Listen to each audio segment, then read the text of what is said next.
अस्सलाम वालेकुम। अवां ॾिसी रहिया आहियो के न्यूज़ 5 जे बुलेटिन सां। आहियां मेहताब अली संजरानी। ख़बर शामिल कंदा हलूं। ठुल खां बेगारी केनाल जे चन्ना पुल वटां 13 विरहनि जो विक्रम कुमार जो लाश हथ। मीरपुर ॿुड़ो 13 विरहनि जो विक्रम कुमार करमपुर शहर जो रहवासी आहे, जेको कल्ह बेगारी केनाल में बुॾी वियो हो, जंहिंजो लाश हथ कयो वियो।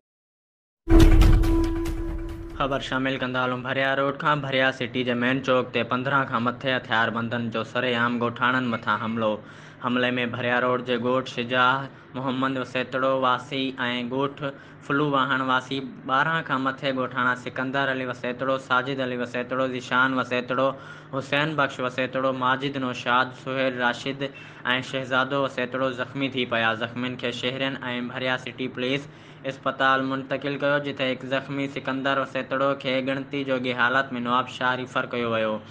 भरिया सिटी पुलिस राब्तो करण ते ॿुधायो त ॿिन्ही धुरियुनि जो पुराणो तकरार हलंदड़ आहे। उन्ही खां अॻु बि ॿिन्ही धुरियुनि हिक ॿिए मथां हमिलो करे चुका आहिनि। वधीक जांच करे हमले में मुलविस जवाबदारनि खे गिरफ़्तार कयो वेंदो। ख़बर शामिल कंदा हलूं।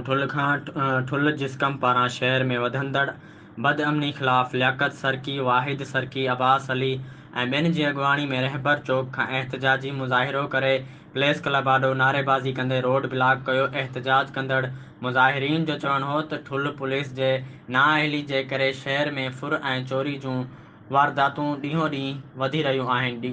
ॾींहुं ॾिठे जो हिंदू डॉक्टर हूंदराज जी क्लिनिक ते चढ़ाई करे लखें रुपया फुर कया, पर पुलिस हिन वक़्त ताईं जवाबदारनि खे गिरफ़्तार नाहे कयो। हुननि घुर कई त फुर कंदड़ जवाबदारनि खे गिरफ़्तार करे शहरनि खे तहफ़्फ़ुज़ फ़िराहम कयो।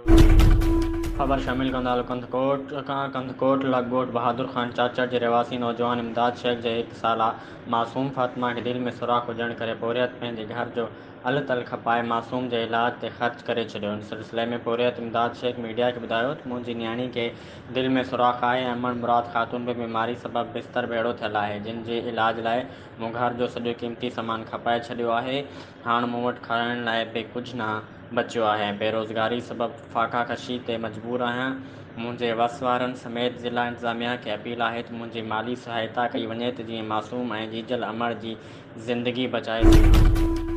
ख़बर आहे गुड्डू खां। गुड्डू शहर में पुलिस एहलकारनि जो पापड़ विकिरो कंदड़ पोरियत मक़बूल अहमद मशहूरी मथां तशद्दुद करे ज़ख़्मी करे छॾियो। पुलिस जे अहिड़े अमल ख़िलाफ़ मक़बूल जे वारसनि इंडस हाईवे ते धरणो हणी रोड ब्लॉक करे छॾियो।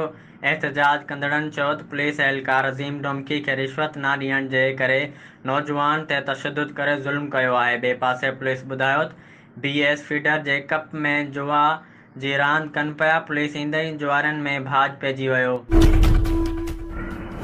ख़बर शामिल कंदा हलूं। कंदकोट खां। कंदकोट जी सोहिराणी शाख पाड़े जी खोड़ सबबि सारियालो फसल तबाह थियण लॻो। आबादगारनि जा मथे ते हथ अची विया। कंदकोट जी सोहिराणी शाख में पाणी जी खोट हुजण सबबि हज़ारें एकड़नि ते मुश्तमिल सारियालो फसल तबाह थी रहियो आहे। उन सिलसिले में आबादगारनि पारां एहतजाज कयो वियो, जंहिं दौरान आबादगारनि जो चवणु हो त आबपाशी खाते जो दारोगो वारिस सोहिराणी शाख जो नाजाइज़ पाणी बंदि कयूं वेठो आहे, जंहिं सबबि हुननि जो सारियालो फसल तबाह थी रहियो आहे। उन्हनि आबपाशी खाते जो वज़ीर, सेक्रेटरी ऐं ॿिनि इख़्तियारनि खां नोटिस वठी कंदकोट जी सोहिराणी शाख में पाणी छूट करण जी अपील कई आहे।